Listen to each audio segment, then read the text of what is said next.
Simulan natin. Actually, dalawa po ang guest po natin dito na mag-i-inspire po sa inyo. I-share nila kanilang mga kung paano nila ginawa tong business natin, and at the same time, ano yung mga na-achieve na nila doing this business. So let's start off with Mr. Mark Lawrence Javier. Good morning. Good morning po, Sir Christian. Good morning, Sir Bong. Yan, good morning. Good morning sa lahat ng viewers natin sa Facebook Live natin, sa page natin sa Alliance. Yes. Hello po sa inyo lahat. O ito naman, Sir Bong, next guest natin. Yan, from Cabuyao, Laguna. MHI, the founder ng MHI, Mr. June Balas. Hello po, good morning po sa lahat ng viewers sa MHI community at sa buong M Global Group of Companies. Yon, Mr. June Balas. Hindi iilaw ang fluorescent pag walang balas. Tama. Oo, importante yan. Para masaya tayo. Para masaya naman. Masaya tayo. At siyempre, para simulan natin to, nais nating ipahayag o hayaan natin yung mga guests natin na ikwento na maikling-maikli lang yung kanilang journey. Yan, at mamaya pagkukwentuhan natin yon. Umpisa natin kay Lawrence. Yan. Habang ipi-play natin yung kanyang PowerPoint.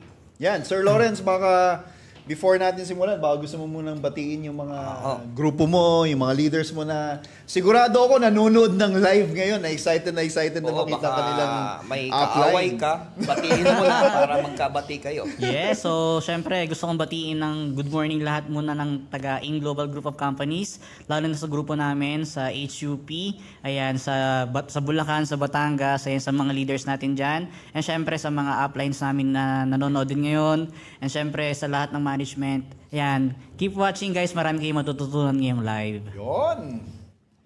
Ayan.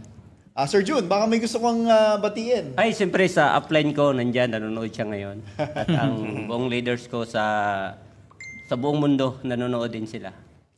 Yun. So siguro simulan natin sa kwento ni no? Kasi sa mga viewers natin, may mga pin-prepare po sila na slides na pwede nila ikwento very short, briefly, kung ano yung mga pinagdaanan nila, ano na yung mga na-achieve nila. So simulan natin kay Mr. Mark Lawrence Xavier. So ano ba itong nakikita natin, sir? Yes, ito po, bali background ko po before, dati po akong isang factory worker for 5 years. Ako po ay taga Quezon Province, pero nag-work po ako bilang isang factory worker sa Batangas. For 5 years din. 3 company po yung napasukan natin dyan. Before I was invited here, yung educational background ko po, drop out sa college. So, hindi po ako nakapagtapos ng pag-aaral. Ayan, dahil ako po isang addict sa mga computer games, Sir Christian. Yun! So, yung mga addict dyan sa mga laro-laro, tigil-tigilan nyo na yan kasi nakakasira ng pag-aaral. Ayan, so ako regular din ako sa trabaho before bilang isang factory worker. So before ako na-invite dito, ayan, isa po ako sa mga negative sa ganitong klase ng industry. Hindi ako naniniwala sa ganito kasi napasok ako before dun sa mga ibang So na-invite ako dito, sobrang negative ko, hindi po ako na-invite dito sa opisina.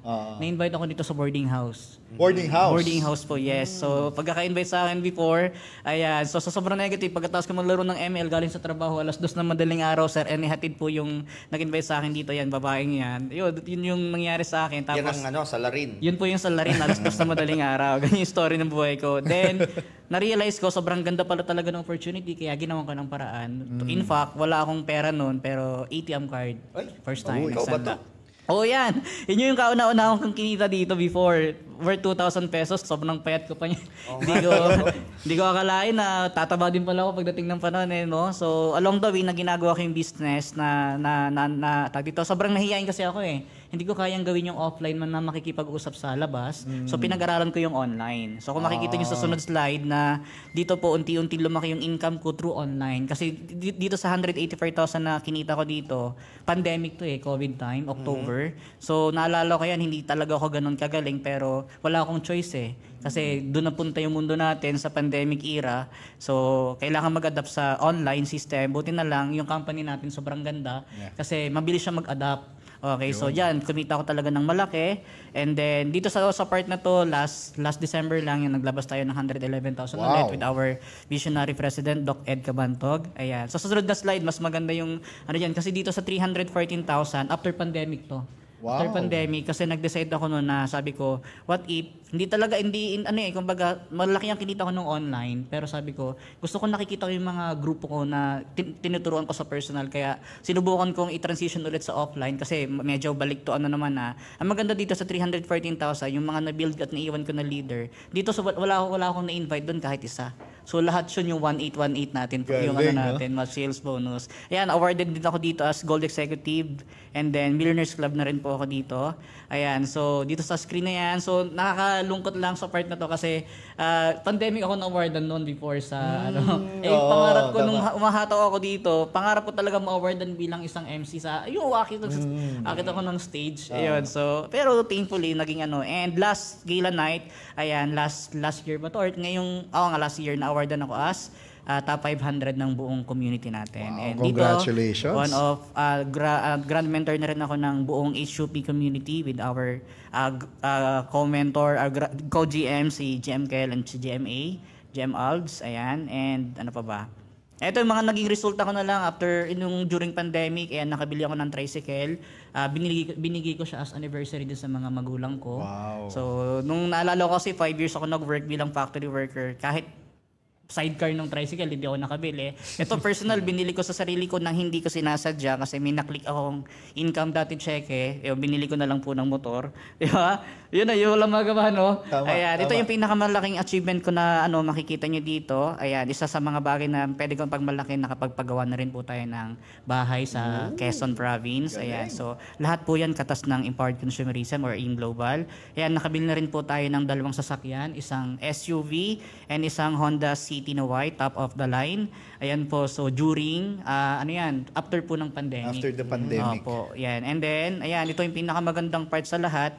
Kapag kumikita ka kasi dito, ibig sabihin lang nun, may natutulungan kang kumita ng Yes. marami. So ito, lahat po yan, sa nakikita nyo sa screen, lahat po yan kapwa ko, factory workers, part-timers. Naglabas, hindi lang yan, nasa 70 yan, 47 lang yung nasa picture. Ayan, ito last year lang, meron kami, ito factory worker, natulungan namin kumita ng 100,000. Ayan, isang factory worker sa loob ng Lima, si Abigail.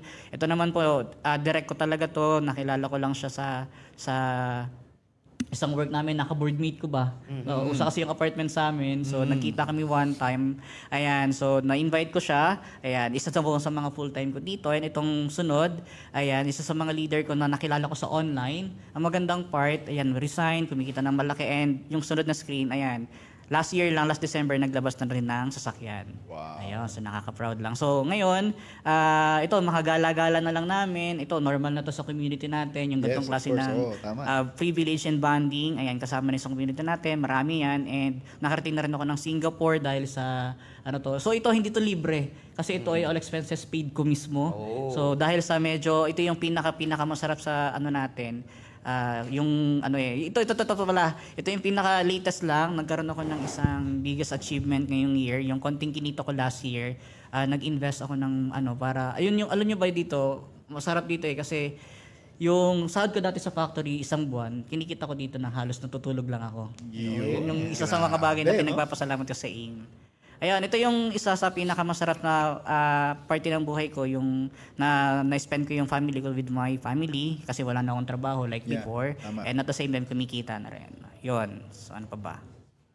Yun. So, yun yung konting briefing sa aking story. Yep. Yan, thank you so much Galing. po.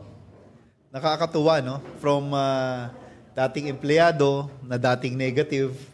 Tapos, kung kailan pandemic, doon ka pa talaga kumita ng pagkalaki-laki. Yes no? po. So, talaga hindi ka, kahit ano man yung maging kondisyon, ano man yung maging situation ng environment, ikaw pa rin ang gagawa talaga ng ng success mo eh. Hindi ka pwedeng gumawa ng kahit anong excuses eh.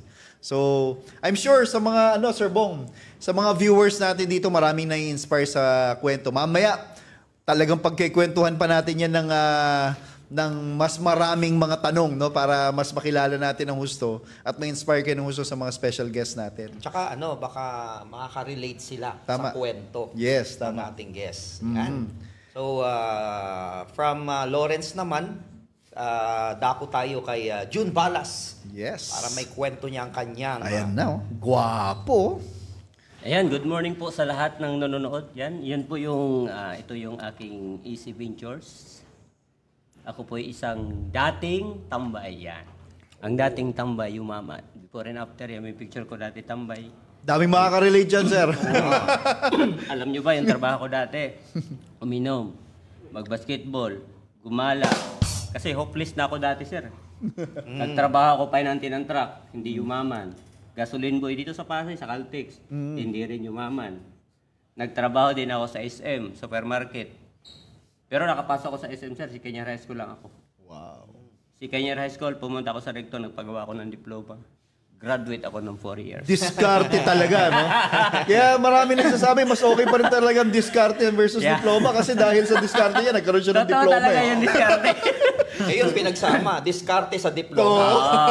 Pasok ko sa SM kasi yun ang requirements, dapat nakapag-college ka. So, nung na-invite ako dito, na-invite ako ng kapatid ko, talagang, una, ayaw kasi ayaw ko sa networking kasi power. Kili-kili power nga inaasar ko yung kapatid ko. Nanonood siya, Si siya Ellen, Ellen, no? no? Sabi niya, bro, sama ka sa akin, yayaman tayo. Sabi ko, paano tayo yayaman? Ang laman ng rep mo, uling. Paano tayo yayaman yan? Paano mo ako i-convince? Tambay ako that time sa kanya kasi nagtrabaho ako sa SM. Halos 3 years ako nagtatrabaho, paulit-ulit. Parang niluluho ko sarili ko. Sabi ko, walang nangyayari. 6 years na ako lahat nagtrabaho. 2 taon pa yun nandito sa truck, gasoline boy. Sa SM 3 years. Sabi ko, 6 years. Sabi ko, uwi na ako sa amin sa probinsya. Sabi ng kapatid ko, huwag ka muna umuwi, magtambay ka na lang sa bahay.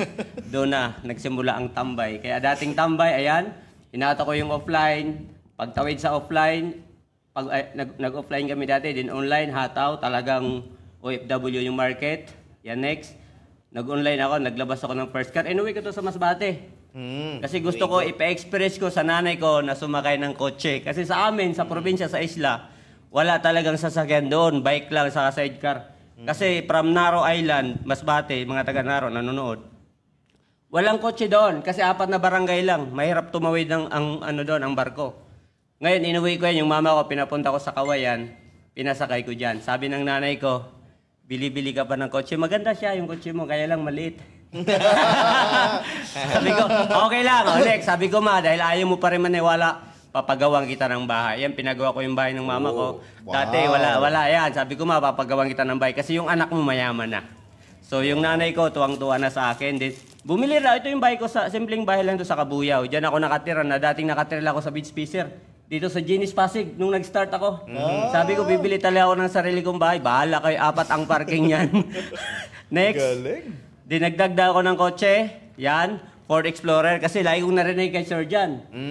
May Ford Explorer siya. Sabi ko, bibili rin ako niyan. Pag yumaman ako, bumili ako ng Ford Explorer.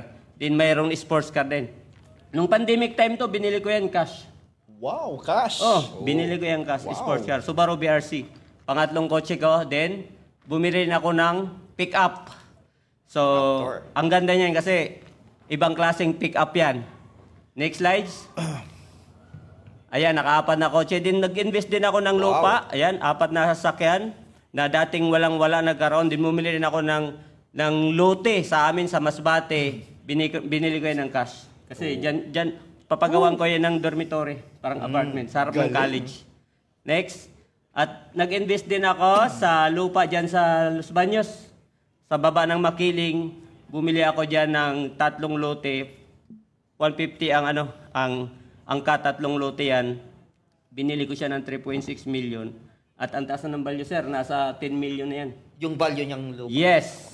Kasi sa hot spring yan, sa baba ng mismong Makiling. Next is, siyempre, nakapag-Malaysia din tayo. Next. Nakapag-Hong Kong din. Next. Nakapag-Taiwan.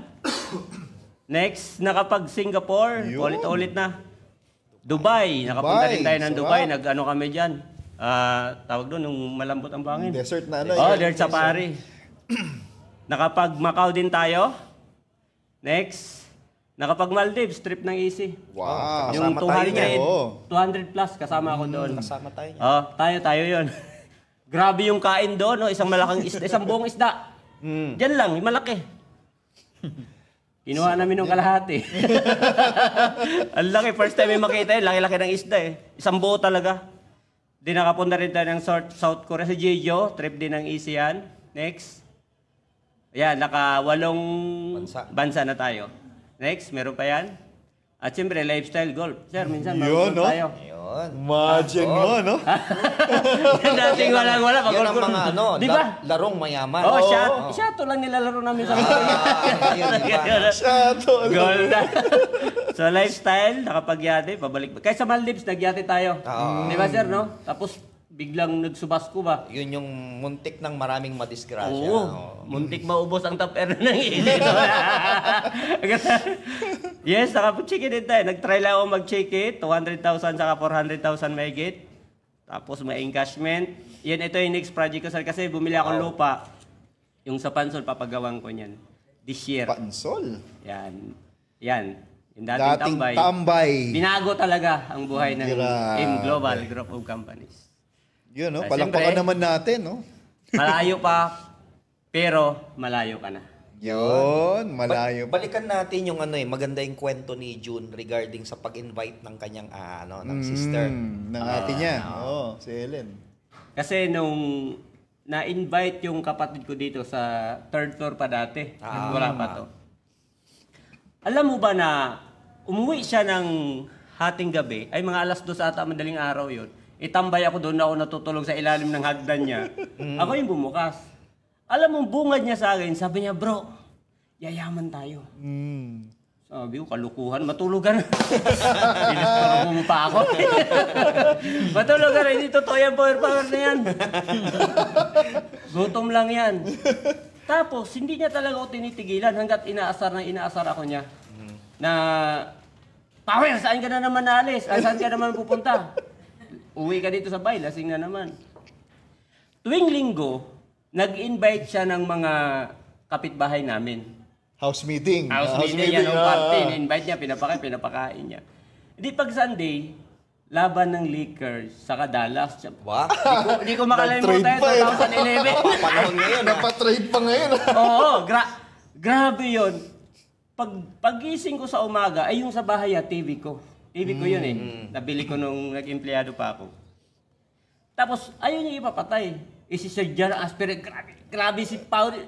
Yayaman ka dito, yayaman. Sabi ko, niluluko lang kayo niyan. Manood tayo, uwi na kayo. Alam mo yung mga tao doon sa bahay niya, nagtatayuan, umuwi. Yung upline ko na yun, hindi ko naman kasi alam. Hindi niya pinaliwanag sa akin ng maayos, yayaman ka agad. Wala akong ano eh. Alam mo yung kapatid ko, pupunta yan sa likod.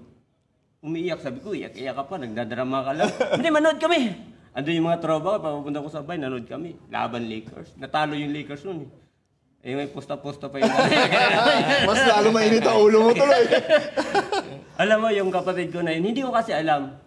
Hanggat siguro mga 6 months, hindi talaga ako naniwala sa kanya. Yung mga upline pumupunta sa bahay. Ako naman, lumalabas kapag nandyan na. Ito namang mga power, nandito na naman to. May isang upline pa pumupunta doon. Kinukonvince ako, yung kotse karag-karag. Sabi ko, paano na makonvince yung sasakyan mo? Parang pinapasabog sa pelikula yan. Ay, sa mga pelikula. Mga luma na. action movies. Oo. Sabi ko, ito binabayaran ng 50 mil tapos tinitira sa double action. Paano niya tayo yaman yan? Alam mo siya, yung mga apply na yon, alam mo para akong hito na madulas na kapag may mga mag-motivate sa akin, umaalis ako. Hanggang one time, yung kapatid ko, nag-withdraw siya, tapos pinapakita na ako siya ng pera. Binibilang-bilangan ako. Ganyan, sabi ko. Parang iba na yata ginagawa na ako. Drug lord na siguro pinaso, baka nag-withdraw. Kasi ang dami, mga 50 mil sir, binibilang-bilangan ako. Sabi ko, sige nga, kung pera mo yan. Wala tayong ulam. Minsan kasi ako nagluluto din. Wala tayong ulam ngayon. Tingnan natin, hindi mo namimigay sa akin yun. Binigyan ako 1,000. Sige, bahala ka. Bumili ka kahit anong ulam. Wow! Kinuha ko, sir. Bike agad ako doon sa labas namin sa subdivision niya. Oo. May lechon Cebu doon. Bumili akong lechon. 1 kilo. Sabi niya, ikaw lang kakain yan kasi hindi ako kumakain yan. Alam mo, halos 3 araw ko inulam yun. Tapos, ang malupit niyan, yung sukli binigay sa akin. May puhunan ako sa basketball. 600 kasi 400 ang kilo nun. Hanggat, sabi ko, nag-isip na ako. Pag natutulog ako, sir, sabi ko, totoo bang ginagawa ng kapatid ko? Kasi 1,000. Malaki to. 20 pesos kapag nag-abot sa akin, ang daming sinasabi. Sabi ko, totoo kaya to? Hanggat gusto ko nang magpa-recruit ba? Gusto ko nang sumali. Kasi nagpapakipot ka pa yan. Siyempre, hindi naman ako mukhang pera. Pinakita na ako, pero gusto natin ng pera. Yeah? Sabi ko, ba't ayaw na ako rekrutin ito? Hanggat parang pinapalamig niya, mga ilang buwan, sabi niya, bro, sama ka sa akin, ililibre kita, kain tayo sa Jollibee. Di ako naman, siyempre, patay gutom kasi tambay na kanya. Sasama ka hindi. Sasama. Tambay eh. Kaya minsan ako nagluluto doon sa bahay niya. Sama ako. Akala ko sa Jollibee Balibago, sa mga alam niyan Santa Rosa, sa Jollibee Balibago, may sakayan dyan ng bus, van. Umupo lang kami sa Jollibee. Hindi naman talaga nag-order. Yung van pala, kinakausap niya na dyan kami sa harap, sasakay. Dito sa may Star Mall yung baba. Sabi niya, para mas maganda, doon tayo kakain sa Ortigas. Maganda doon. Inihintay, ba't wala pang order to? Pinasakay kami doon sa harap, parang gusto ko bumaba. Sabi ko, dadalhin siguro ako doon sa Power. May idea ka na. Sabi ko, wala. Power eh. Tagal talaga nag-isip ako. Sabi ko, grabe. Pero kung totoo to, pwede na to. Hanggat nakatin ako ng seminar. Sa harap talaga. Talagang sabi ko, magtitinda ako ng product. At tayo dito. Namumulima na ako, sir. Sabi ko, paano kay Tay Alok to? At yung malupit, yung sa bilog-bilog na. Sabi ko, dami ko nang ma-recruit. Ito yung kaibigan ko, yung point guard namin kasama. Basketball pa rin talaga. Piring-piring na. Doon na naglalaro yung otak ko. Piring-piring na. Pag-uwi ko ng bahay, hindi na ako makatulog. Kasi pinai ako sa mga... May mga barbero, may pedicab driver, mayroong construction worker. Grade 3 si Kaipi, shout out, nanonood si Kaipi. Doon ako na-inspire. Grade 3 lang siya. Wow. Kahit pa paano, nakapag second year high school naman ako. Sabi ko, kung nagawa nitong grade 3 na to, kaya natin Kaya yan. mo rin. Hindi na ako makakatulog nun. Alam mo, sir, lumalabas ako ng bahay. Tayo, labas. Para na akong sinisilaban. Sabi ko, ito natig siguro yung matagal ko nagpinag-pray na yayaman ako. Sabi ko, gusto kong pumunta sa Manila, yayaman ako eh. Higa naman. Di ko maano yung sarili ko, parang nanginginig ako. Sabi ko, yayaman ako. Opo na naman ako doon sa pinto. Sabi ko, ito na siguro, Lord. Gumagano na ako noon. Tapos, higa na naman ako. Bumaba si Ilin. Sabi, anong ginagawa mo? Sabi ko, Lin, grabe, yayaman na ako. Sabi niya, nakaganti na ako sa'yo. Ganyan din ako nung una. Ang galing. Ganyan din ako nung una. Sabi ko, grabe, Lin. Ito na yun. Siseryosuhin ko talaga to. Yun ay nangyari sa akin. Yun, no? Galing, no? Bakit natin ano? Yung kay Lawrence naman, yung start mo? Pareho ba na ganun din? Tambay ka rin ba dati? Hindi. Nung ako po kasi, nung bago ako ma-invite, nabalitaan ko na yung actually, ano ko siya parang ex-hipag. Kasama ko sa bahay. Ngayon, every time na umuwi siya, nanghiram siya sa amin ng pera. Na sabi mag-a-apply. Kasi aplikante siya nung may-invite siya. Na nakilala lang siya sa 7-Eleven. So ngayon, nabalitaan ko na yung isang kasama namin sa bahay, na-recruit daw sila dun sa sa networking. Ako ay medyo nega-nega na pagdating sa networking din, kagaya ni Upline. Ngayon, nung mga panahon na yon, hindi every time na umuwi siya, gabi na, sinasabi ko doon sa mga kapatid niya, sa kasama namin sa bahay na uwi ba yun ng mga matinong babae, mga ganyan. Tapos, naku, naloko yung kapatid mo, ang ano niya, yung ano niya, basta yung pangit na word. So ngayon sabi ko, ano ba yan, naloko na yung kapatid mo, na-scam na yan. Basta yung typical na negative. Ngayon, one time na nagtatampo-tampo yung kapatid, meron daw isang event sa isang hall na kailangan daw ay pamilya ang hipag ko nga dati. So ngayon na nangyari, nakukonsensya ako kasi hindi daw niya maintindihan kung bakit yung family niya ay hindi daw sasama sa kanya. Di guilty ako kasi ako yung nangninega nga dun sa mga kapatid niya. So ngayon dahil sa nakukonsensya ako, medyo mabait naman tayo ng konti kahit nangninega ako, 'di ba? So sabi ko, sige ako nang bahala, isasama kami dun sa family day niyo. So para may family ka na representative. Sumama kami. Doon ko lang na-realize na sabi, siyempre nagugutom din ako, kaya nga apply, patay gutom din ako konti. So, ang nangyari nung yung nagpunta kami doon, ayun na, harang-harang na, may nag-open mind na, pagka-open mind sa amin, sabi, dito, yaman ka dito, ganyan. Sabi ko, patay tayo dyan, ito pala yung sinasabi ko. Wala na akong choice kasi, nag-iintay pa din ako ng family day kasi ang daming tao. Kala ko pa din, may family day. So ngayon sabi ko, sige, nanonood na ako noon. Nung habang nagpe-present na yung sa presentation sa unahan, hindi siya sa office may isang may parang ni-rent na, hindi man Jollibee, parang hall, ganyan. So nung na-invite ako doon, nung nagpe-present na ikaw to, magbagano, kung di ako naniniwala, sabi ko kalokohan yan. Yaman ka 1.8 yung pay niyo 1.8, sabi ko hindi totoo yan. Until nung closing part. Na-realize ko, sabi doon sa nung kung wala kang pera ngayon, sa tagal mo nagtatrabaho, sabi ko, dapat nga mag-isip ka na. Tapos ang arte-arte ko pa daw. Tinatamaan ako ang arte ko, wala naman akong pera. Diba? Kasi isipin mo, hindi ko naman talaga gusto kasi kahit hindi ako nakapagtapos ng pag-aaral, hindi talaga ako para pamasok sa mga networking company. Pero sa isang closing part kasi, may isa akong na-realize na, nung bata po kasi ako, nahulaan ako nung bata. Na may isang marunong magbasa, hindi ko alam kung naniniwala sila sa ganun, pero ako naman hindi masyado, pero pwede din.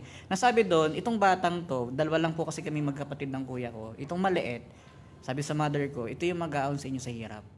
Ganyan. Doon ko siya parang na-realize. Ano po kasi, sabi ko, hindi ko alam na may mangyayari pang ganun kasi drop out ako sa college dahil sa computer games. Ganyan. Tapos, wala akong alam sa ganito, maaga pa ako lumandi, nagkaanak ako na maaga. Diba? So 22 years old pa lang ako, may anak na ako. So bilang isang ama, hindi ako para pumasok sa ganito, pero ewan ko ba parang may nagpapanting sa tenga ko sa idea ko na baka ito na yung pagyaman na mag-a-ascend. So sabi ko kasi nung bata ako, naniniwala ako bakit matalino ako eh. Honor student ako nung elementary. Oo, nasa unahan ako nung nag-graduate ako nung elementary kasi ganun nung panahon namin eh. Ay, nung panahon ko nung elementary, tapos nung section 1 ako ng high school. Until yun nga, nawala na siya kasi na-addict na ako sa computer games, napabarkada na, nagkaanak pa ako ng maaga, nawala na yung hula sa akin, kumbaga hindi ko na maalala. Until I was invited nung araw na yon. Sobrang baliw ko noon, pag uwi, wala akong pera. Sabi ko dun sa ex ko before, so sa live-in partner ko before, sabi ko, sali ka na. Hindi daw siya sali, hindi daw siya mahilig. Sige, ako na lang. Sabi, wala kaming pera.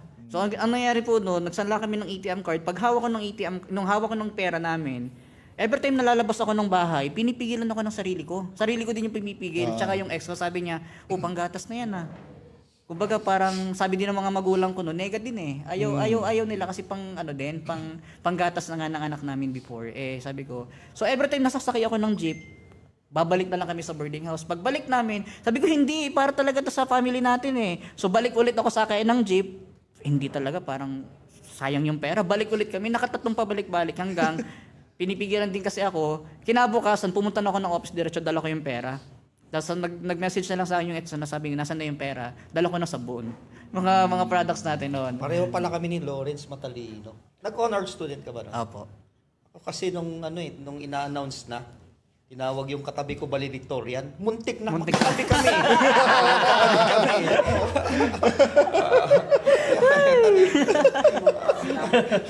Katabi eh. Muntik na pala kayo mga valedictorian. Muntik na eh. Lapit na yun. Lapit na. Naalala ko rin tuloy sir yung nabunot ng 1 million, katabi ko rin eh.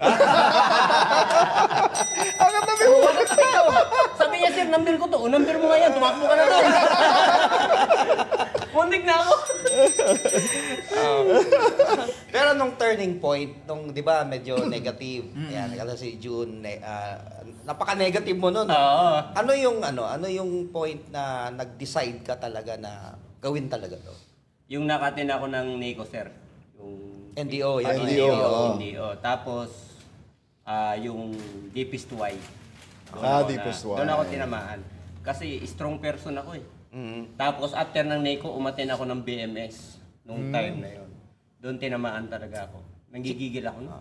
Sino narinig mo nun? Si Master Erwin. Nanonood pala si Master Erwin. Erwin mo, Brad.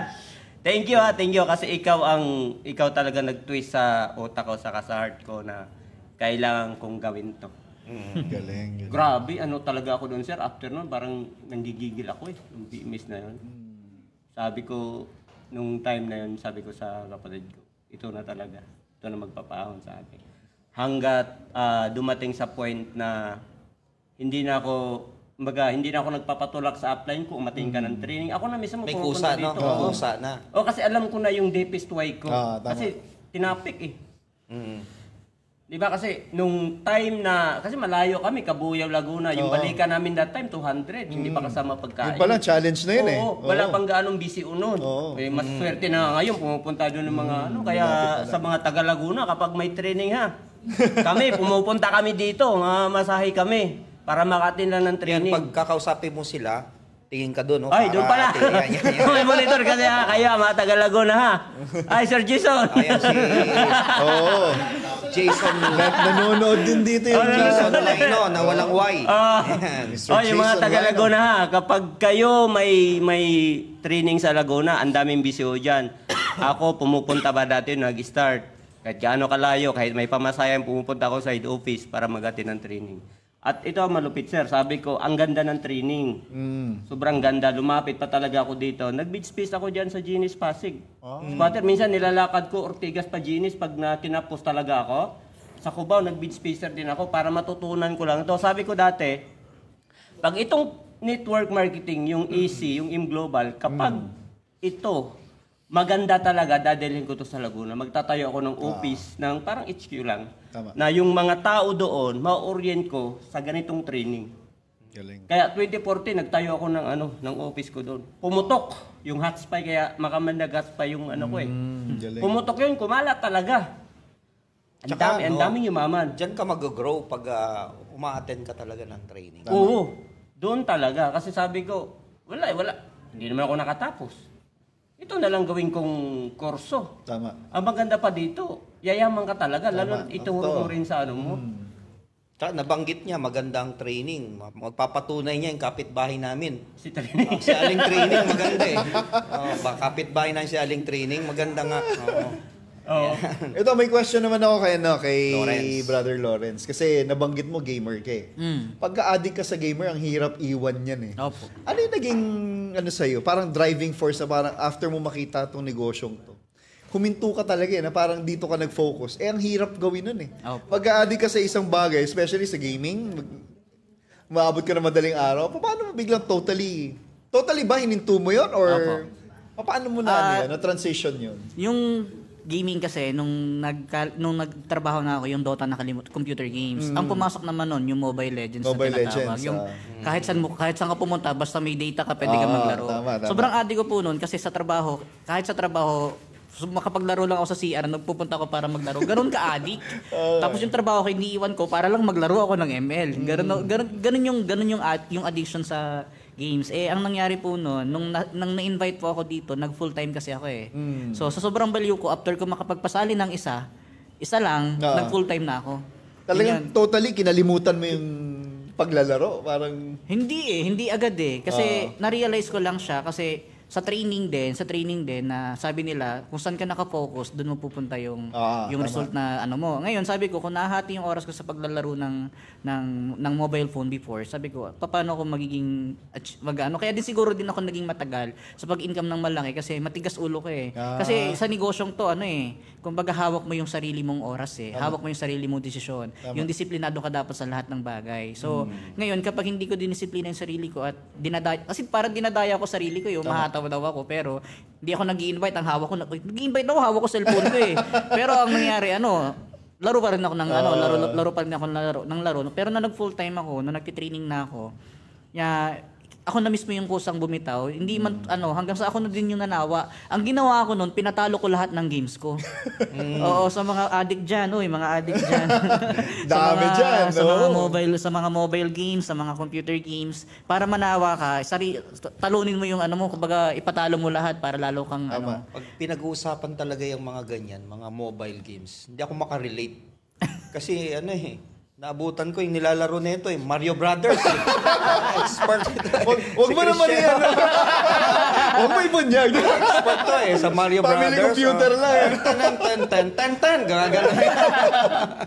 Sa mga hindi nakakaalam, may ilang taon din tayo nagkasama sa bahay dati. Kami ni Sir Mo. Pero hindi kami magkatabi. Isipin nila Sa mga hindi nakakaalam, magpinsan po kami. Isang bahay lang po kami. Oo, nasa second floor sila, nasa first floor kami. Tsaka lagi kami naglalaro ng basketball. Doon kami tanyag. Pero yung mga mobile na yan, wala. Kaya hindi ako makarelate ito, hanggang pumasok na yung mga tank. Di ba?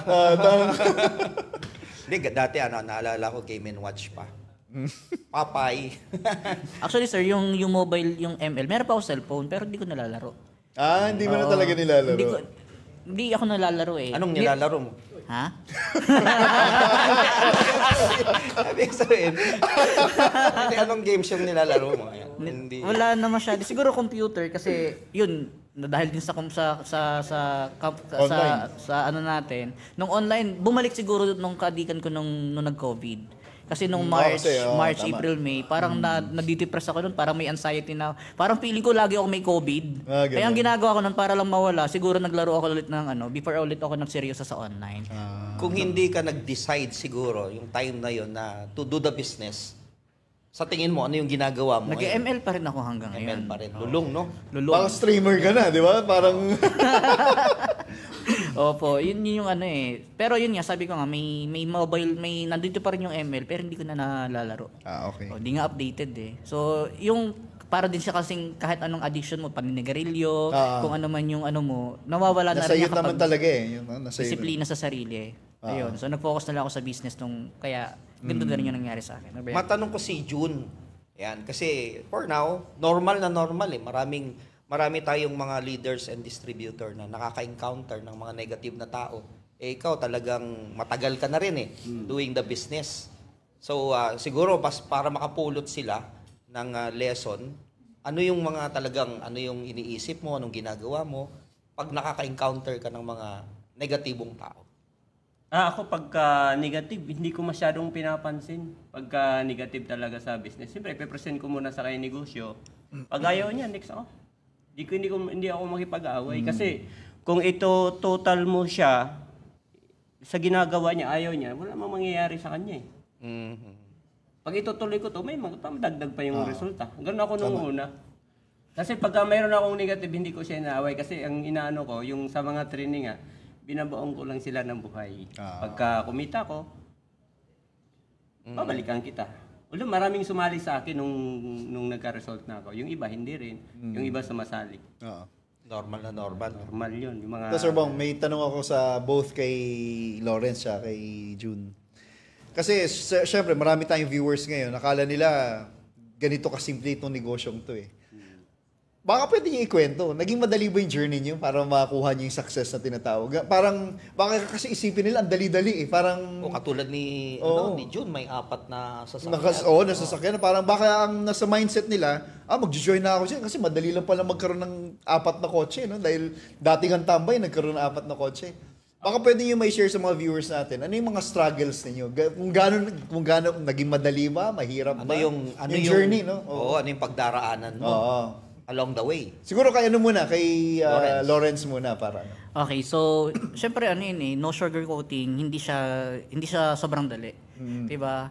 Ang nangyari sa akin nung sumali, galing kasi ako sa other company. So nagpunta ako dito sa AIM Global Group of Company way back 2018. So wala talaga akong bilang do sa other company. Hindi talaga ako magaling mag-invite, yun yung pinakamalaking problema ko.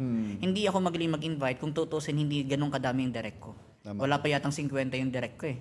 Ganyan. Pero sabi ko nga, hindi kasi mahihain kasi akong tao. So medyo pagdating sa pag-approaching sa labas, hindi ko siya kayang gawin. Even until today, simula nung nag-networking ako, hindi ako nag-approach sa labas. So yun yung isa sa pinakamalaking challenge sa buhay ko. So ngayon, thankful na lang ako kasi kahit papaano, ang malaking pinagkaiba kasi na mahihain, makapalamukan yan sa online eh.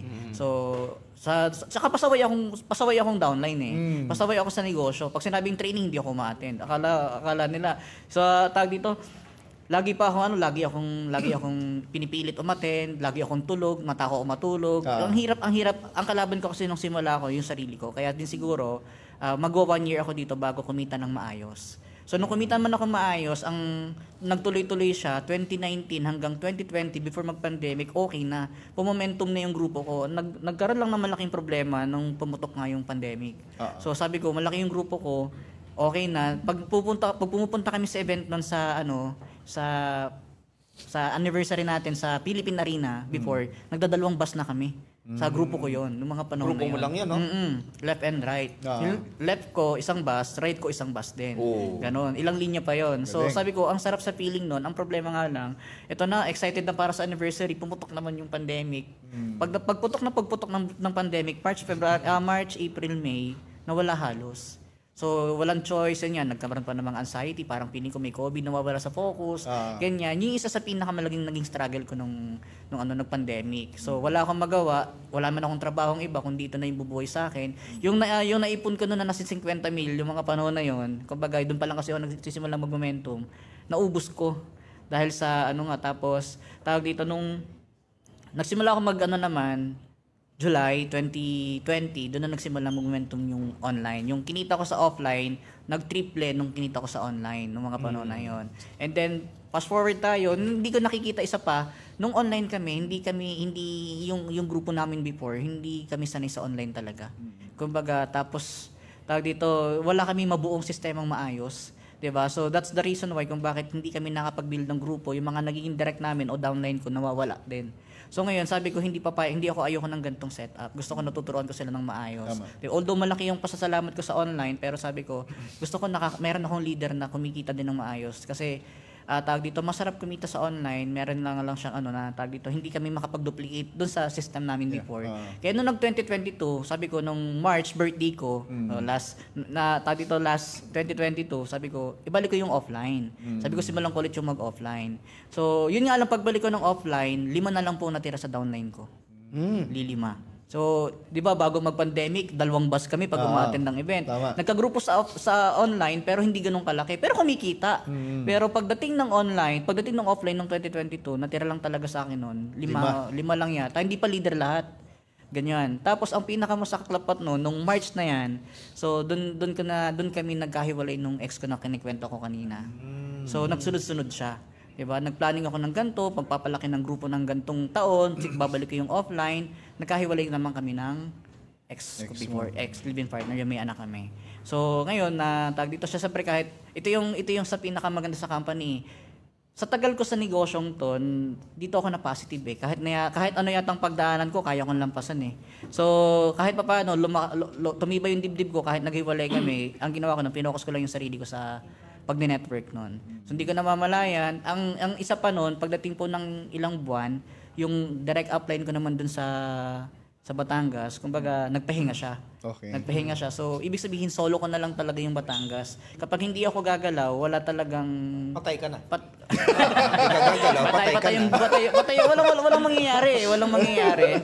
Kaya sabi ko noon, tuloy ko na din. Kasi siguro gusto ko lang sabihin sa lahat ng mga viewers natin na nandito ngayon na ang negosyong to ay hindi nakadepende sa mga tao nagpasali sa atin. Yes, ang negosyong to ay nakadepende sa sarili natin. 'Di ba? Kasi ang upline natin, sila yung mga tao mag-guide sa atin. Ang problema nga lang paano kapag sila yung wala. Tama. 'Di ba? Ikaw ba mawawala din. So hindi kasi ang buhay nila ay buhay nila, ang buhay natin ay buhay natin, ang buhay ko ay buhay ko. Tama. 'Di ba? Ang grupo ko ay grupo ko, ang network ko ay network ko. Yes. 'Di ba? So, ibig sabihin kahit nagpahinga yung mga upline namin before, yung isa pa nga ay 'di ba? Kilala pa nga ni Sir Bong, kilala niyo 'yon, 'di ba? Yung isa nga ay alam niyo na siguro ang naging thinking ko noon, sabi ko, okay, ito pala 'yon. Ito yung binibigay sa akin ni Lord na kaya mo ba? Gusto mo ba talagang yumaman? O di magpalaki ka. Kasi ang alam ko, pag nasa networking ka, kailangan totoong leader ka. Yes. Hindi ka yaman dito kung di Tama. ka leader.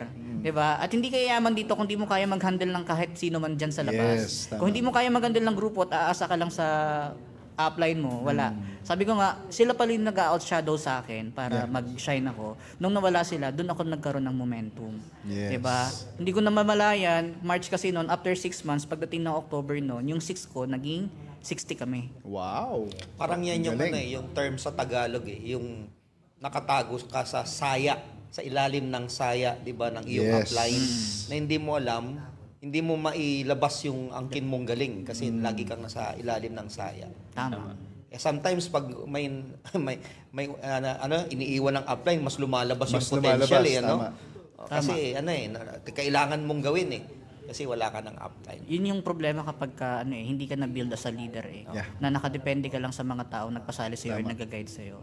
So, thankful na rin naman ako kasi sa kabila ng lahat, syempre nagpapasalamat ako sa management kasi yun, sinuportahan kami, binuksan yung office sa Lipa, ganyan. Tapos, at that time kasi, hindi ko namalayan. Sa kabila ng paghataw ko, walang laman DTC ko noon eh. Kasi nga, focus lang ako nung pagkausap namin.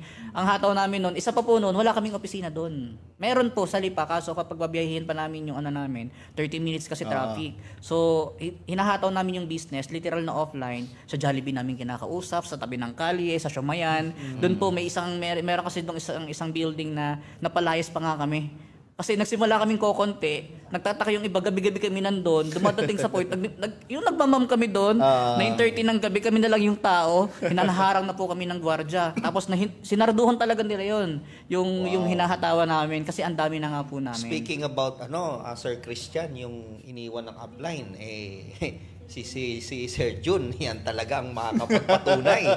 Ayan, hindi na lang natin babanggit yung mga pangalan, pero si Jun Balas, iwan talaga upline. Pero makikita mo yung pinanindigan niya. Minsan usually kasi karamihan yung iba pag aalis yung upline, susunod din di ba? Naakala mo ang pangarap nila nasa upline. Pero kay Sir Jun may pakwento natin sa kanya. Ano yung naging decision niya? siya magpapatunay talaga na hindi madali ang negosyong ito. Hindi, totoo yan. Siyempre, nung nag-start ako, talagang andun yung talagang challenge sa buhay ko kasi yung si Upline Ilin, makapal talaga ang mukha niya kahit maliit pa. Hindi, totoo yun. Nung maliit pa lang kami, talagang minsan doon naghahapunan sa kapitbahayan, hindi na umuwi. Siya pa ano ba ulam nyo? Kain kami dito. Ganun pa yan. And then one time na pasama ako dito, nag-jeep pa kami that time pag pumunta kami sa office. Ito ang malupit. Kakausapin ka agad niya yan, yung kaharap niya sa jeep. Ang malupit niyan, ipapasa sa akin. Ganun. Ipapasa sa akin. Sabi ko, paano ko kaya ito umpisahan to? Paano nangihinig ako? Hanggang nasanay ako. Yun yung challenge sa buhay ko na paano ko sisimulan kakausap. Hanggat nasanay ako ng nasanay, hanggat dumating sa time na namimigay na kami ng flyers, kakausap kami ng stranger. Isang flyers lang. Kunyari, ipapahawa ko lang kasi nung nag-print ako halos 1,000, yung flyers nagliliparan eh. Flyers eh. Nagliliparan. Sayang naman to, pulot na naman ako. Sabi ko, yayaman kaya ako dito. Tinatapon nila eh. Hanggat may nagsabi sa akin na isa lang, huwag kang magpa-print, sayang ang pera, tatapon din yan eh. Ang ginagawa ko, kunyari ipipik ko lang, hanggang sinusundan ko yan. Hanggat napapahinto, hanggat nauupipik ko yan, bilog-bilog agad. Offline that time. Tapos dumating din sa point doon na may napasali ako, 7 account. Talagang pagbaba ko ng jeep, biglang buhos naman yung ulan. Nakababa na kami ha. Biglang buhos, alam mo yung C24/7, 5 bucks pa dati oh. Yung C24/7 talagang naglutangan doon sa bahay yung lugar basa. Talagang, hindi naman nababasa ang loob nun yung nagaya ng binilad namin. Okay, sabi ko, nag-iisip na ako, tutuloy ko pa ba to? Hanggang dumating yung time na, halos 70% ng grupo na yun, yung naikwento ni Sir, akin yun. Pag nag-a-attend ako ng, ako yung doon eh, ako yung master trainer doon sa nakwento kong training. Ako nagtitrain doon dito sa Pasig. Nasa 1-2. Ako na naisalin sa akin ni Master Erwin yung agimat niya. Ako nagbabagsak ng I1 success doon. Yung 1-2 sa Pasig na yan, nagtitraining kami. Ang dami, hanggat biglang nag-twist lahat oh. Yung tao, biglang na ganon, lahat. Sabi ko, okay lang. Builder naman ako. Ako naman nag-build. Oo, yun yung importante. Hindi naman ako recruiter, builder ako mag-build. Gagawa ako ulit ng mas magaling pa sa kanila. Yung build ko na yun. Tama. Galing, Trade up, ang daming mayaman ngayon sa baba. Nag-build ako ng build. Hanggang ngayon, build lang. Ikaw pa yung Duterte noon, no? Build program.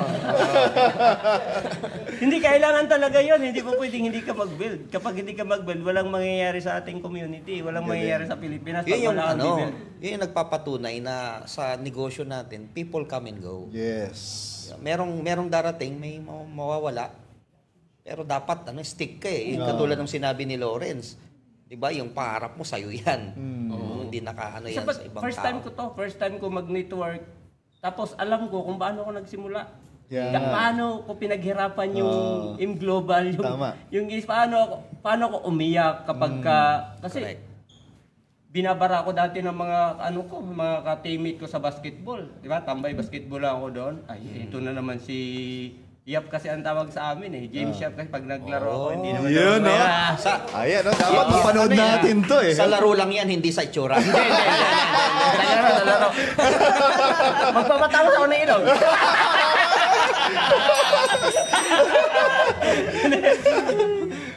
Hindi, sabi, ito naman si Yap, naglalakad.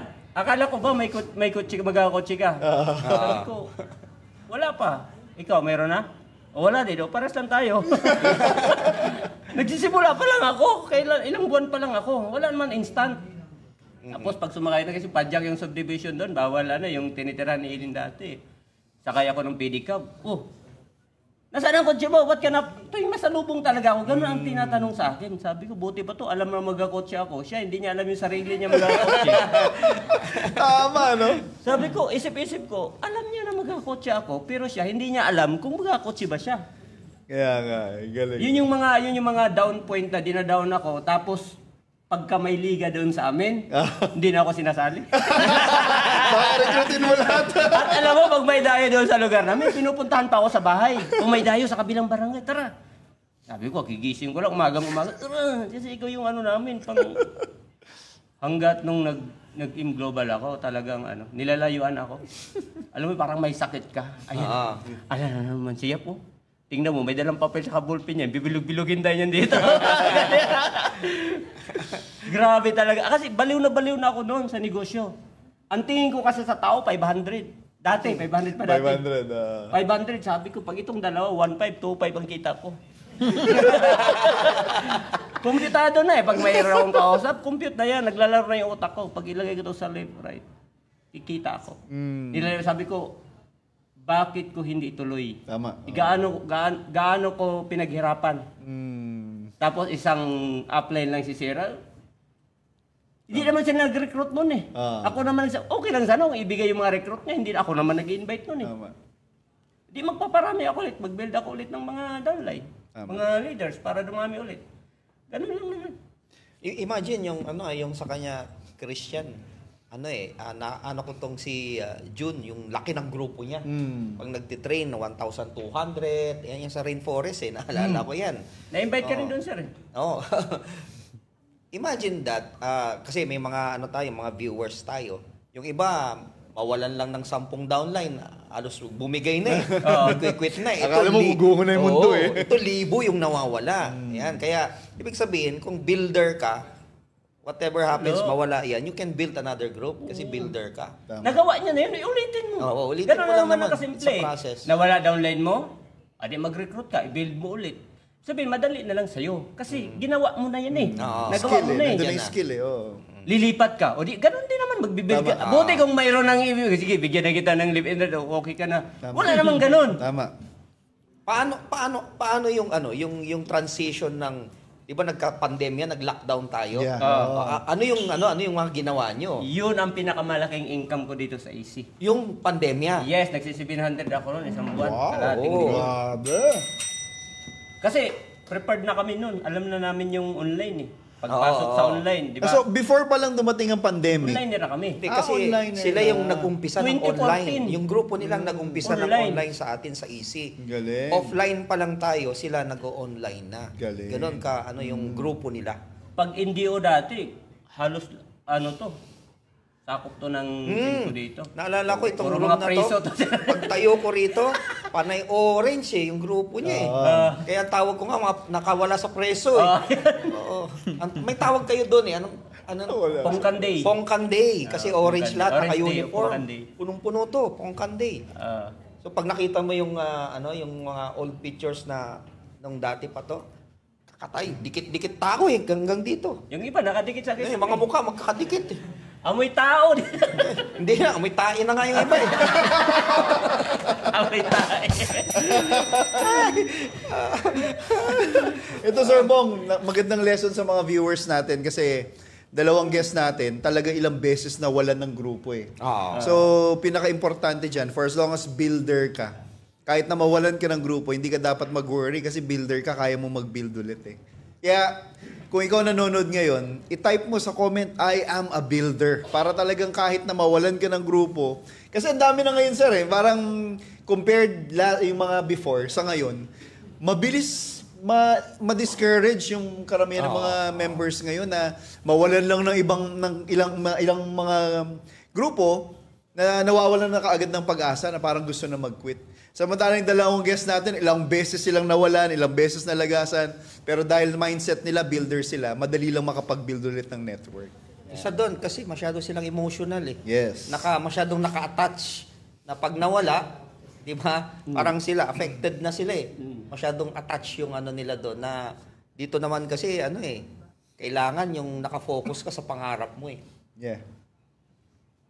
Ang tawag ko nga dyan, kaya lang maraming matatamaan. May mag-message sa akin, ito, lumipat na naman, ganyan. Sabi ko, bayuton yan. Ano yun? Bayuton. Ano yung bayuton? Bayot. Bayot. Kasi, ba't ka lilipat? Parehas lang din naman. Mag-build ka rin naman. Video ulit. Build ko ulit, oo. Sabi ko, wala, bayuton yan. Huwag kang maniwala dyan. Tama, no? Magbibuild ka na lang din. Eh, dito ka sa number 1 company sa buong Pilipinas, di ba? Normally, ang ganyang tao, pag may nakitang something negative, ang nagiging solusyon is lipat. Instead of ang solusyonan nila, 'di ba yung naging problema? Gawa natin ng solusyon. Yes, tama. Hindi solusyon yung paglipat o pag-alis o pag-quit. Yun yung ginagawang solusyon eh. Ibig sabihin, takot silang harapin yung katotohanan. Yes, totoo yun. Tama. Tayo yung mag-adjust, hindi yung company. Tayo yung mag-adjust. Alright. Yes. Adjust tayo kung ano, sunod lang tayo kung anong pattern ng company. Sana ganyan lahat mindset ng mga leaders natin. No? Yung pag-adjust ng iba eh. Oo. Lumalaki ulo. Yun. Isa Diba? yun. Lumalaki bewang. Diba? Yung ibang adjustment eh. Oo. Ha? Ano yun? Lumalaki ano pa. Lumagpas yung paa. Hindi. Diba? Lumalaki ulo. Kasaway.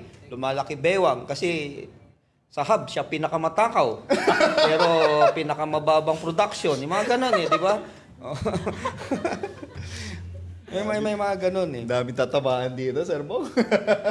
Tamaan sila, tamaan. Minsan kasi, kaya ang tao nagiging weak, hindi napapaalalahanan. Yes. Kaya nga ang magulang, di ba pinapalo tayo kasi gusto tayong paalalahanan. Yes. Kaya tayo natututo.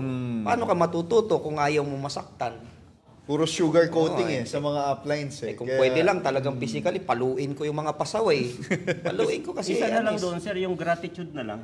Oo. Kung paano ka pinakain from the start hanggang ngayon. Doon na lang eh. Paano magkaka-gratitude? Pangit nga attitude.